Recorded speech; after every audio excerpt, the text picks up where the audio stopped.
রাজশাহীর একটি বেসরকারি ক্লিনিকে নার্সকে ধর্ষণের অভিযোগে এক চিকিৎসককে গ্রেপ্তার করেছে পুলিশ।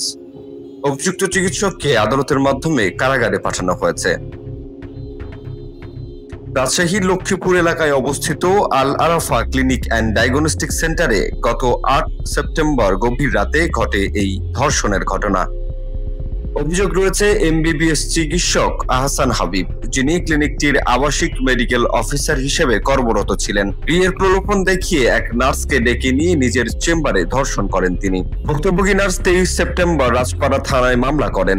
মামলার পর রোববার দুপুরে আল আরাফা ক্লিনিক থেকেই অভিযুক্ত চিকিৎসক আহসান হাবিবকে গ্রেপ্তার করে পুলিশ। ঘটনার পর ভুক্তভোগী নার্স রাজশাহী মেডিকেল কলেজ হাসপাতালের ওয়ান স্টপ ক্রাইসিস সেন্টারে ভর্তি হয়ে চিকিৎসা নেন এবং পরবর্তীতে মামলা দায়ের করেন। আসামিকে গ্রেপ্তার করে আদালতে পাঠানো হয়েছে, তদন্ত চলছে বলে জানিয়েছে পুলিশ। একজন নার্স, বেসরকারি প্রতিষ্ঠানের কর্মরত একজন নার্স, তাকে বিয়ের প্রলোভন দেখিয়ে ধর্ষণ করেছেন মর্মে একটা অভিযোগ দায়ের হয়। এখানে মামলা দায়ের হয় একজন ডাক্তারের বিরুদ্ধে, মোহাম্মদ আহসান হাবিব নামের একজন ডাক্তার। উনি বর্তমানে এই আল আরাফা ক্লিনিক লক্ষ্মীপুরে কর্মরত আছেন। তারই প্রেক্ষিতে গত ২৬ অক্টোবর ২০২৫ গতকালকে আমরা দুপুরের দিকে তাকে অ্যারেস্ট করি। গ্রেপ্তার করে আমরা বিজ্ঞ আদালতের মাধ্যমে জেল হাজতে প্রেরণ করি।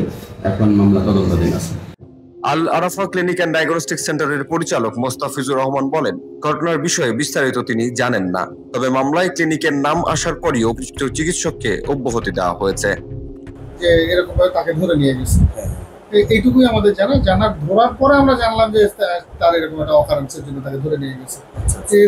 এক মিনিট আগেও আমরা জানি না যে তার এরকম কোনো ঘটনা ঘটছে। তাকে ছাঁটাই করা, অলরেডি আমাদের তাকে ছাঁটাই করা কমপ্লিট। কয়েকদিন আগে কি আপনাদের এখানে নার্সকে ধর্ষণের মতো কোনো ঘটনা ঘটেছে? কোনো ডাক্তার ঘটিয়েছে?